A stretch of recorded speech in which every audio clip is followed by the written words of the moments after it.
The massive council chamber on Centauri Prime buzzed with nervous energy. Representatives from 847 different species filled the curved rows of seats that stretched up toward the crystal dome ceiling. Ambassador Min-jun Park sat quietly in the human section, his hands folded in his lap. Soo Young Kim took notes on her tablet, watching the alien delegates with the calm interest of a scientist observing an experiment. The chamber fell silent as High Arbiter Zelnathi stepped forward. The crystalline being's body caught the light and threw rainbow patterns across the walls. When Zelnathi spoke, his voice rang like distant bells. "Today we vote on the most serious matter in galactic history," Zelnathi announced. "The complete removal of humanity from galactic civilization." Min-jun felt hundreds of alien eyes turn toward him, but he kept his expression neutral. Dr. Kim continued writing, as if this were just another diplomatic meeting. "The charges against humanity are severe." Zelnathi continued. "Excessive curiosity, dangerous adaptability, unpredictable behavior. And most concerning of all, the ability to form emotional bonds across species barriers." A ripple of agreement passed through the chamber. The tall, reptilian Sarok delegates nodded their scaled heads. The insectoid Zephyrians clicked their mandibles in approval. Even the peaceful ethereals, beings of pure energy who rarely involved themselves in politics, pulsed with agreeable light. The first speaker was General Thekmore of the Sarok, his red eyes fixed on Min-jun as he spoke. "Humans disrupt our natural order. They convince our workers that birth caste means nothing. They spread the dangerous idea that any individual can rise above their station." Murmurs of agreement echoed through the chamber. Dr. Kim glanced at Min-jun and whispered, "They're afraid of what we represent." Queen Mind Zekva of the Zephyrian Hive spoke next, her voice a harmonic blend of 1,000 individual thoughts. "The humans interfere with our collective consciousness. They teach our worker drones to think as individuals. This threatens the stability of our entire species." More voices joined the chorus of complaints. The aquatic nautiloids complained that humans encouraged their young to explore beyond their designated ocean zones. The machine-like constructors protested that human influence made their perfectly logical society question efficiency over emotion. One by one, species after species stood to voice their support for banishment. The vote tally grew steadily. 100 in favor, then 200, then 500. Min-jun watched the numbers climb with no change in his calm expression. Dr. Kim counted along. 734 in favor, she whispered. 98 against. 15 abstentions. Finally, High Arbiter Zelnathi turned to the human section. "Ambassador Park, you may speak for your species before we finalize this decision." Min-jun rose slowly. The chamber fell completely silent. Even the constant hum of the life support systems seemed to pause.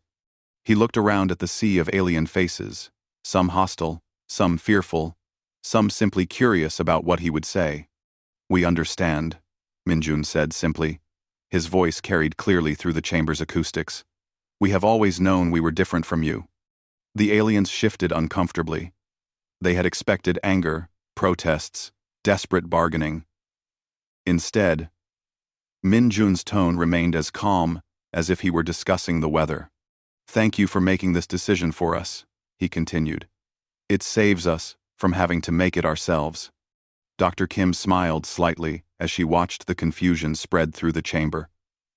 The delegates had prepared for human emotional outbursts, threats, even violence. They had not prepared for acceptance. "Humanity accepts your verdict and will comply immediately," Min-jun announced. "We will remove all our colonies, trade posts, and diplomatic missions within one standard galactic cycle. You have our word on this." The casual acceptance shocked the assembly. High Arbiter Zelnathi's crystalline body flickered with uncertainty. "You accept?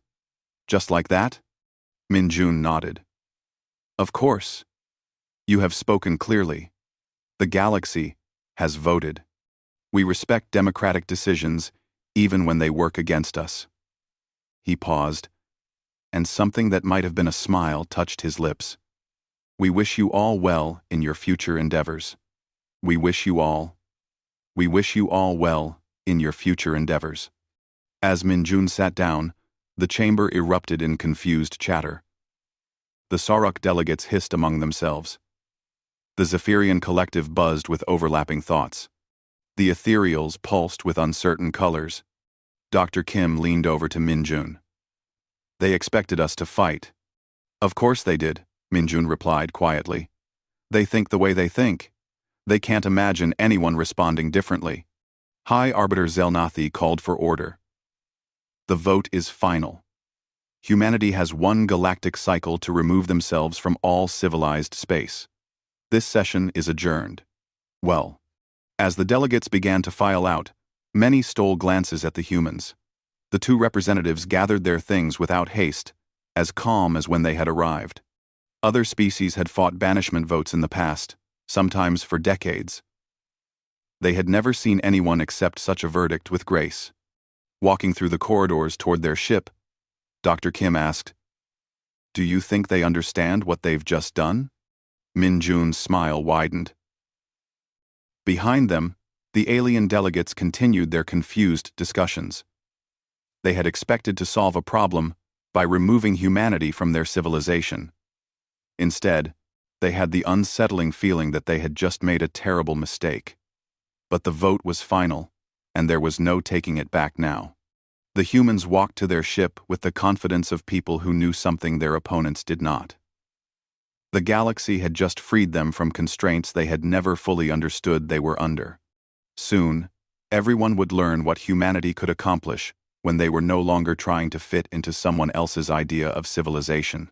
3 months after the vote, Captain Lee Ha-Nul stood on the bridge of the UES Resilience, watching the evacuation of human colony Kepler 442b through the main view screen. The massive ship served as the command center for humanity's exodus from galactic space. Around her, crew members coordinated the withdrawal of 200 human settlements across the galaxy. "Status report," Captain Lee requested.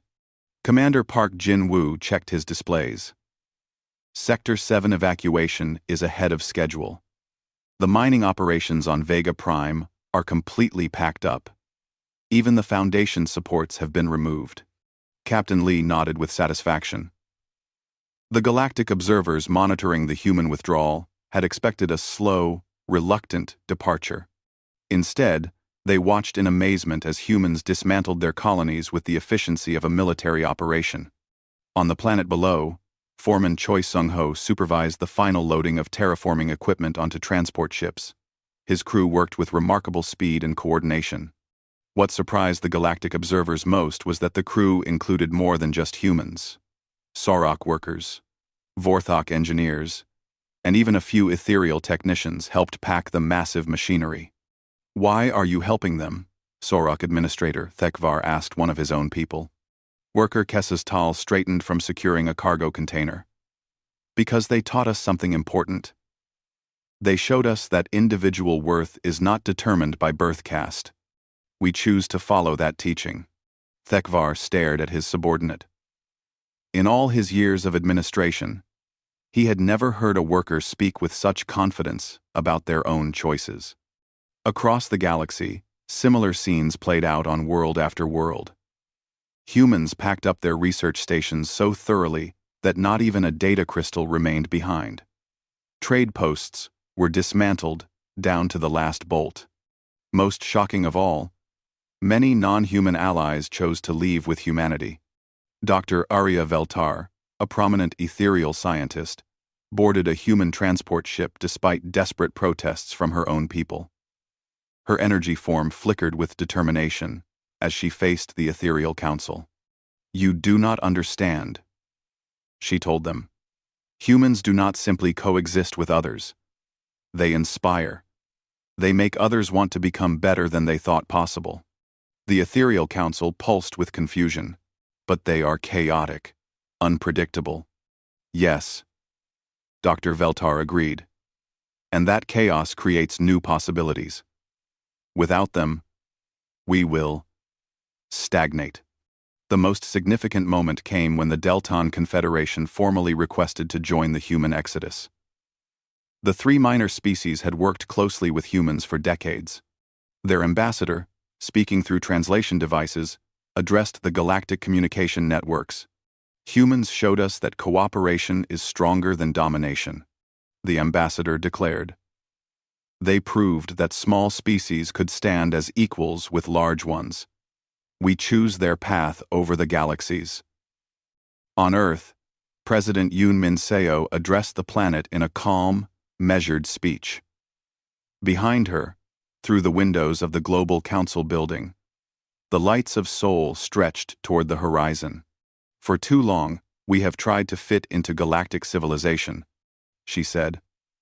We have followed their rules, accepted their limitations, tried to make ourselves smaller, to fit their expectations.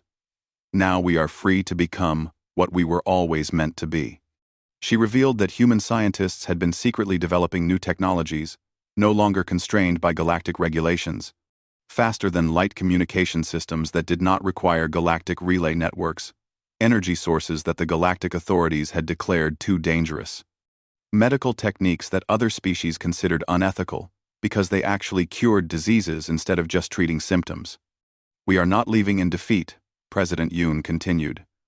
We are leaving to build something better. The evacuation proceeded with clockwork precision. Human merchants concluded their final trades, paying all debts and fulfilling all contracts exactly as promised. Human diplomats returned borrowed equipment and closed their embassies with polite efficiency. Human researchers published their final papers, sharing their discoveries freely with the galactic scientific community.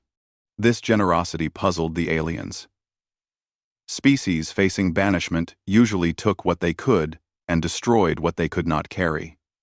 Humans did the opposite, leaving gifts. On the space station Harmony 7, the last human medical team finished treating patients from 6 different species before departing. Dr. Park Se-jin handed over complete medical records to her Vorthok replacement.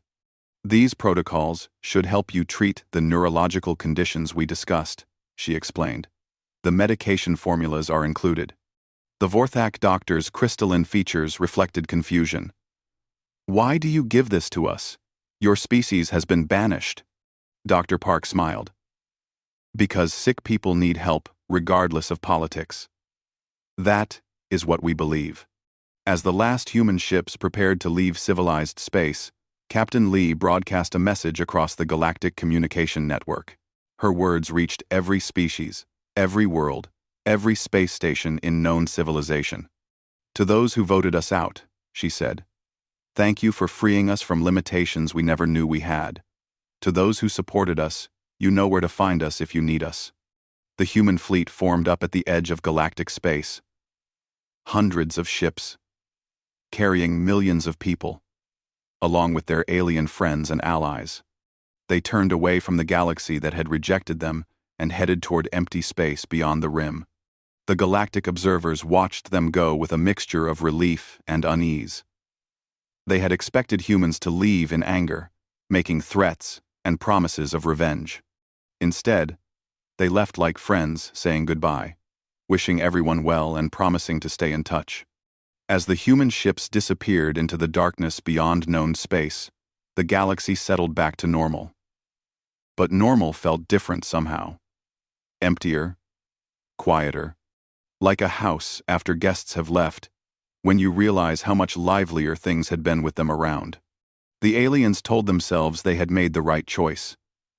Humanity had been a disruptive influence, too chaotic for stable civilization. Without them, things would be calmer, more predictable, more orderly. They were absolutely right about that. Things would indeed be much more orderly now. Whether that would turn out to be a good thing remained to be seen. 1 year after humanity's departure, the galaxy experienced an eerie quiet. Dr. Min-ho Kwon had studied galactic civilization for 30 years before the banishment. From his new home beyond the galactic rim, he monitored the communication networks and watched his predictions come true with scientific fascination and human sadness. The first crisis began in the Outer Rim territories. A plague struck the primitive Keth Mori species with devastating force. The virus attacked their simple immune systems, like a wildfire, through dry grass. Within weeks, millions were dead. Within months, entire continents lay silent. The Galactic Health Authority responded with standard protocols. They established quarantine zones, distributed basic medical supplies, and sent teams of Vorthak doctors to study the disease. The crystalline beings approached the problem with their usual methodical precision, running tests and analyzing data according to established procedures. The virus ignored their careful methods and continued spreading. On the Council world, High Arbiter Zelnathi received increasingly desperate reports. The plague had 17 different strains now, each one adapting faster than galactic medical science could track. Every time the doctors developed a treatment for one version, 3 new variants appeared. Junior Arbiter Fel Nox, a young nautiloid who had voted against the banishment, ventured a careful suggestion during an emergency session. The humans dealt with similar outbreaks before, he said. They had methods for handling rapidly mutating diseases. The chamber fell silent. Mentioning humanity had become an unofficial taboo since the banishment. High Arbiter Zelnathi's crystalline body flickered with irritation. The humans are gone. We must solve this ourselves. But the solutions were not coming. The Galactic Health Authority continued their methodical approach while the plague continued its chaotic spread. The virus did not follow the rules that galactic medicine expected diseases to follow. Meanwhile, other problems began to surface. The economic networks that connected distant sectors started failing. Human merchants had operated the most efficient trade routes, somehow managing to move goods between species that barely tolerated each other. Without human intermediaries, ancient prejudices reasserted themselves. The Zephyrian hive mind found their manufacturing efficiency dropping by 30%. Their collective consciousness could optimize production perfectly, but only when working with cooperative partners. Human logistics coordinators had somehow bridged the gap between Zephyrian perfection and other species' chaos. Now that bridge was gone. Queen Mind Zikva faced something unprecedented in Zephyrian history: internal disagreement. Worker drones began questioning production quotas. Individual thoughts started interfering with collective harmony. The human influence had changed them in ways they were only now beginning to understand. The military situation deteriorated even faster. The aggressive hegemony species, previously deterred by human peacekeeping forces, grew bolder with each passing month. Their warships began raiding trade convoys in sectors that had been peaceful for decades. On the herbivorous world of Sanctuary 7, Elder Komira watched the night sky with growing fear. Her people, the gentle Velani, had no military forces. They had relied on galactic protection treaties and human peacekeepers who seemed to genuinely care about protecting smaller species. When hegemony ships appeared in their system, Komira sent desperate messages to the Galactic Defense Force. The response came 3 days later. Standard bureaucratic procedures required a formal investigation before military intervention could be authorized. The investigation would take 2 weeks minimum. The hegemony invasion began the next day. General Mordax, the Sorok military commander, tried to coordinate a response from his headquarters on the War Moon Destructor Prime. His tactical displays showed hegemony forces advancing on multiple fronts, using strategies that seemed to anticipate every galactic countermove. "They know our playbook," his aide, Colonel Vexani, observed. "They counter our moves before we make them." What neither of them knew was that the hegemony had recruited human military advisors. These were humans who had left the galaxy not with the main exodus, but as independent contractors, bitter about their species' treatment and willing to profit from the chaos they had predicted. Captain Kim So-ra commanded a group of these mercenaries from her base on a rogue planet between galaxies. She had warned the Galactic Council about the hegemony threat years earlier. They had ignored her because she was human. Now she used her knowledge of galactic military doctrine to tear that same doctrine apart. "They think in straight lines," she told her mixed crew of human outcasts and alien rebels. They plan for the enemy they expect, not the enemy they face. Show them chaos, and they freeze. The breakthrough moment came during the siege of Sanctuary VII. Elder Chimera's final transmission reached across known space before her communication arrays were destroyed. The humans warned us this would happen. Her voice carried the weight of a dying civilization. They said that without someone willing to adapt and innovate, civilization becomes brittle. We did not listen. The message sparked something like panic in the galactic communication networks. Elder Chimera had been known as one of the wisest leaders of the minor species. If she was calling for the humans, others began to wonder if the banishment had been a mistake. The economic collapse accelerated.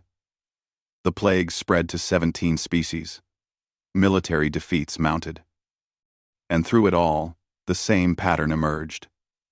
The galactic authorities responded to each crisis with the same rigid procedures that had failed the last time. The Deltan Confederation sent messages from human space, showing their thriving colonies and new technological advances. Their ambassadors' words were carefully neutral, but the meaning was clear. We tried to warn you. Dr. Veltar, the ethereal scientist who had joined the human exodus, transmitted a research paper that solved one of the plague variants in 3 days, using methods that combined ethereal energy manipulation with human medical innovation. The technique worked, but no galactic institution could replicate it because they lacked the human element. The most devastating moment came when the ethereals, the galaxy's oldest and most respected species, announced their withdrawal from galactic affairs. Their spokesman, Dr. Velmiran, delivered the news in words that cut like surgical knives. "We have observed this civilization for 10,000 years," he said. "Never have we seen a species that could catalyze positive change in others like humans could. By removing them, you have removed your own capacity for evolution." As multiple species began considering their own departure from galactic civilization, emergency sessions ran continuously in the council chambers. Representatives shouted over each other as the careful order of galactic society cracked under pressure. Junior Arbiter Felnox finally stood up during one chaotic session. His words cut through the noise with simple, terrifying clarity. "Perhaps it is time to reconsider the banishment." The chamber fell silent. The suggestion hung in the air, like an admission of failure that no one wanted to make, but everyone was thinking. High Arbiter Zelnathi's crystalline form flickered with uncertainty. For the first time since the vote, someone had spoken the unspeakable truth. They needed the humans back. But pride, bureaucracy, and political face-saving stood in the way. The galaxy was learning that it was much easier to make a mistake than to admit one. 2 years after the banishment, the galaxy teetered on the edge of complete collapse. Admiral Park Seojun monitored the chaos from the bridge of New Seoul Station, humanity's capital, in the Andromeda approach. The massive space station floated in the void between galaxies, surrounded by thriving human colonies that had grown beyond anything they had achieved in galactic space. The plague crisis had exploded beyond all control. What started with the Kethmori had spread to 43 species, with new strains appearing faster than galactic medicine could identify them. Dr. Sarah Vexani, a nautiloid physician who had remained in galactic space, sent desperate messages toward human territory through private communication channels. "The virus adapts like a living intelligence," her transmission explained. "Our rigid treatment protocols cannot keep pace with its changes. Every time we develop a cure, it evolves 3 steps ahead of us. We need the human approach to medicine, the willingness to try impossible combinations, to think outside established procedures." Dr. Kim Soo-young, now humanity's lead xenobiologist, studied the plague data with professional interest. "It's not actually that complex," she told Admiral Park. "The virus follows predictable evolutionary patterns. But you need to think like the virus thinks, not like a textbook says viruses should behave." The economic situation had deteriorated beyond repair.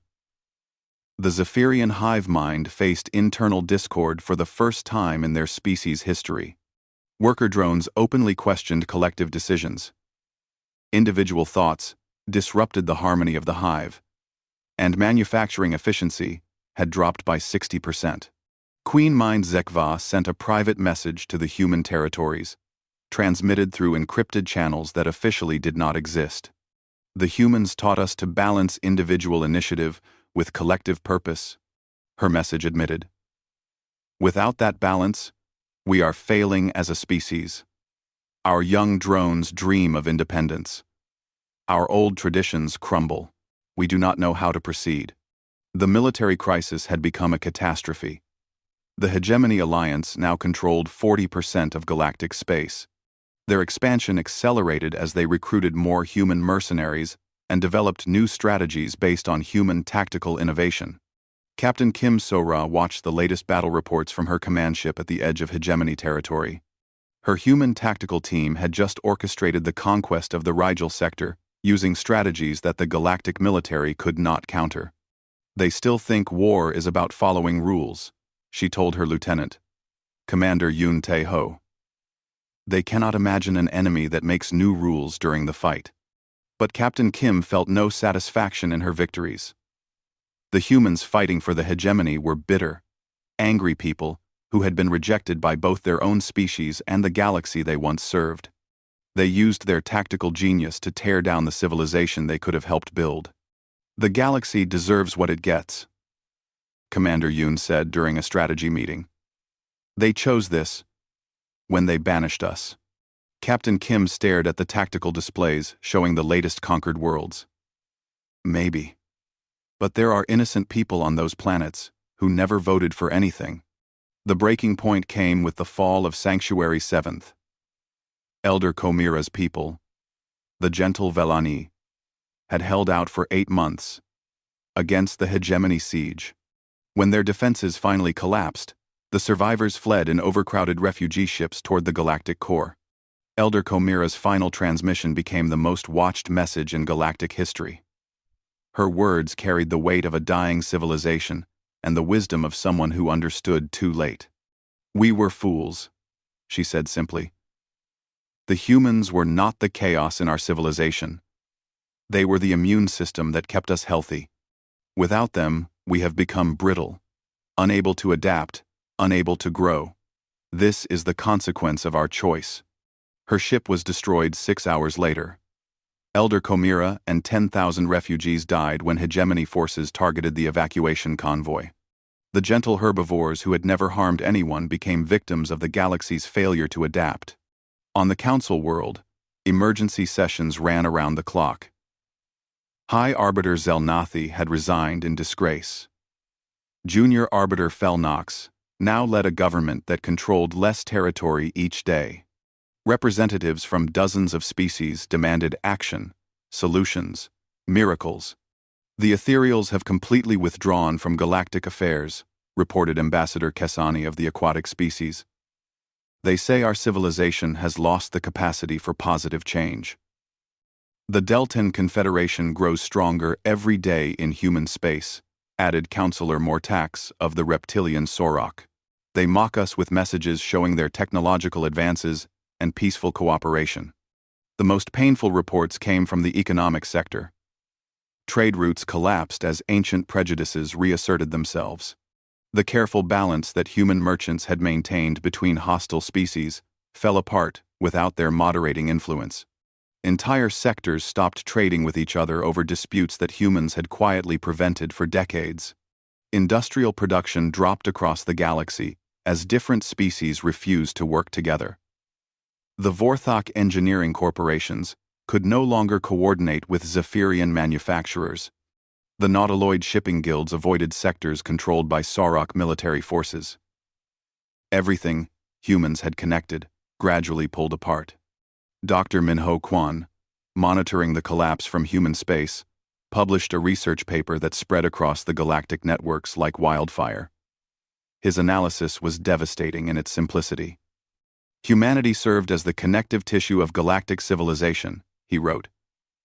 Not through force or domination, but through the unique ability to see common ground between incompatible species. Without that ability, the galaxy reverts to its natural state, isolated groups that cannot work together. The paper included detailed projections showing the collapse would accelerate over the next 5 years. Without adaptive leadership, the galactic economy would completely fail. Without flexible military thinking, the hegemony would control everything within a decade. Without innovative medical approaches, the plagues would kill billions. Junior Arbiter Felnox read the paper 3 times before calling an emergency session. When the council assembled, he stood before the diminished gathering with the weight of galactic civilization on his shoulders. "We must face the truth," he said. "We made a catastrophic error. The humans were not the problem. We were the problem. Our rigidity, our fear of change, our inability to adapt. These were the real threats to galactic stability." The chamber erupted in angry voices. Some representatives denied the obvious. Others blamed outside forces. A few demanded impossible solutions. But in the back of the chamber, Ambassador Zex Ara of the amphibious nautiloids stood up. She had voted against the banishment from the beginning. Now she spoke the words everyone was thinking but no one wanted to say. "We need to ask the humans to come back." The chamber fell silent. The suggestion hung in the air like a confession of total failure. The galaxy that had banished humanity for being too chaotic now had to admit they needed that chaos to survive. The question was whether humanity would even listen to such a request. They had built a new civilization beyond the rim, free from galactic politics and prejudices. They had found allies who appreciated them, and territories where they could grow without restrictions. Why would they want to return to the galaxy that had rejected them? Junior Arbiter Felnox looked around the nearly empty chamber, then made the decision that would determine whether galactic civilization lived or died. "Prepare a message to human space," he ordered. 5 years after the banishment, a small diplomatic shuttle approached the edge of human space. The ship carried no weapons, no escort, and only a single passenger, Junior Arbiter Felnox, who now held the title of Emergency Coordinator of the Galactic Council. Ambassador Min Jun Park received the approaching ship from the observation deck of New Sol Station. Through the massive windows, he could see the thriving human civilization that had grown in the void between galaxies. Hundreds of ships moved between colonies that sparkled like jewels against the dark backdrop of empty space. The encrypted message had arrived 3 days earlier. "The galaxy is dying. We know we made a terrible mistake. The hegemony controls half of civilized space. The plague has killed billions. Economic collapse spreads daily. We need help. Please." Minjun shared the message with President Yoon Min Seo and Admiral Park Seo-jun in the secure conference room of the government complex. The room's windows looked out over New Seoul City, a gleaming metropolis built in the zero gravity of the station's central hub. Citizens of dozens of species moved through the transparent walkways, working together in ways that had seemed impossible in galactic space. "They're desperate," Admiral Park observed, reviewing intelligence reports. "The Hegemony Alliance controls 60% of the galaxy now. Half the member species have withdrawn from the Galactic Council. The remaining government barely controls 3 sectors." Dr. Kim Soo-young presented her analysis of the plague situation. Her medical team had been monitoring the crisis from a distance, developing treatments they could not share under the terms of the banishment. "We could end the plague crisis within 6 months," she reported. "The virus follows patterns we understand, but the galactic medical establishment would need to completely change their approach. They would have to abandon rigid protocols and learn to think adaptively." President Yoon studied the data carefully. Around the table, the leadership of humanity's new civilization considered whether to help the galaxy that had rejected them. The debate was intense, but respectful, conducted in the collaborative style that had made their new society so successful. "They banished us because we were different," said Minister Lee Ji-hyun, the head of colonial affairs. "Now they want us back because we are different. What happens when they decide our differences are threatening again? The people suffering from the plague did not vote for banishment, countered Dr. Kim. Neither did the refugees fleeing hegemony expansion. We cannot punish innocent beings for their government's mistakes. Admiral Park raised tactical concerns. Many of the human mercenaries fighting for the hegemony would return to our side if we re-engaged. Captain Kim So-ra has been sending private messages indicating she regrets her choice. But reintegrating them will be difficult. The discussion continued for hours. Outside the windows, the daily life of their new civilization continued peacefully. Human children played with young aliens in the station's parks. Scientists from multiple species collaborated in laboratories that pushed the boundaries of knowledge. Artists created works that blended different cultural traditions in ways that had never existed in galactic space. Finally, President Yoon made her decision. We will help, but not as we were before. We return as equals, not as subjects of galactic civilization. Min-jun returned to galactic space aboard the diplomatic ship Harmony, accompanied by a small team of specialists. The ship that met them at the border of human territory was a stark contrast to the advanced vessels of the human fleet. The galactic escort looked worn, patched, desperate. The council chambers on Centauri Prime seemed smaller than Min-jun remembered. Many seats stood empty.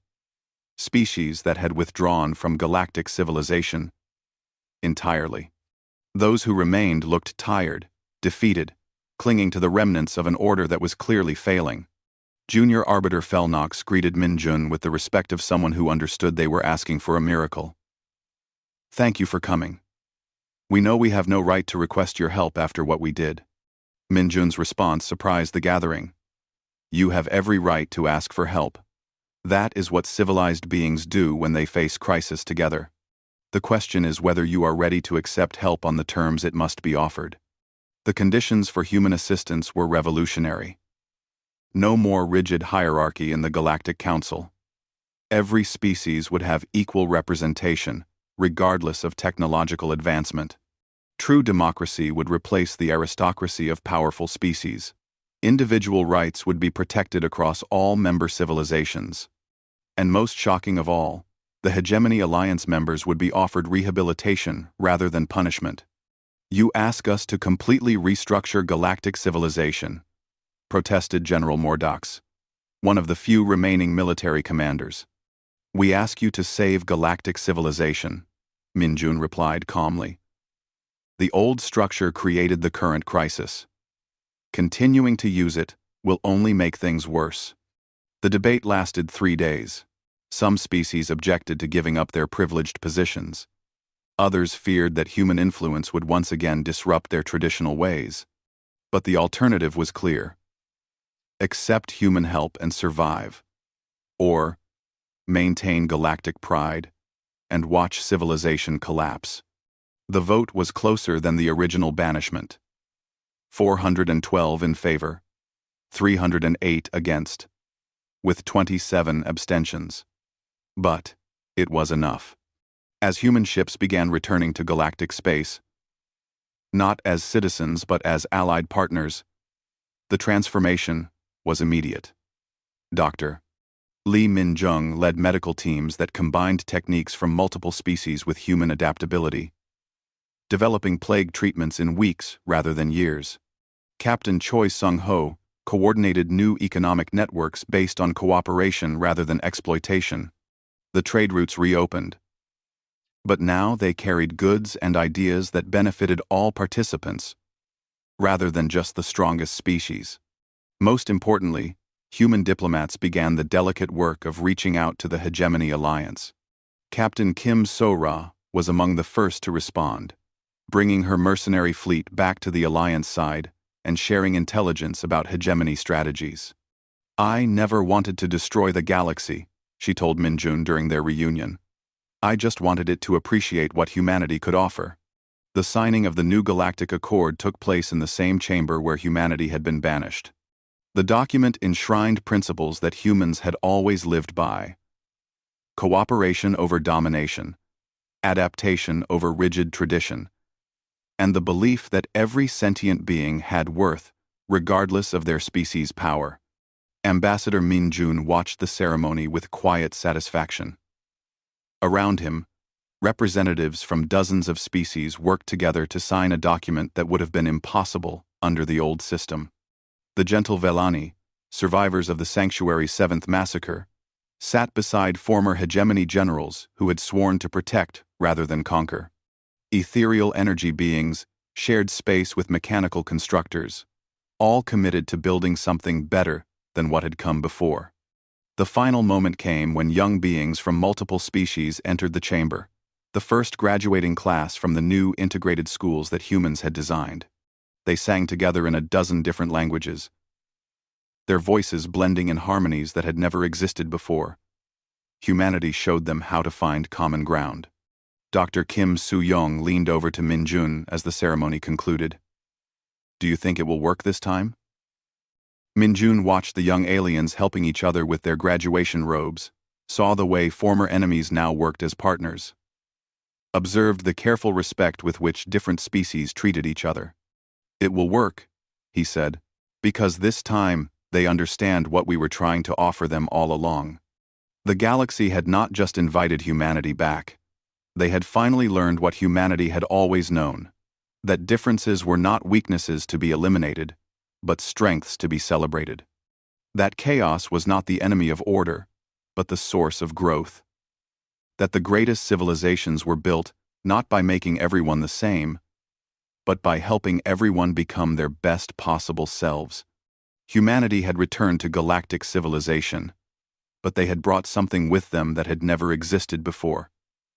A galaxy that was worthy of the name.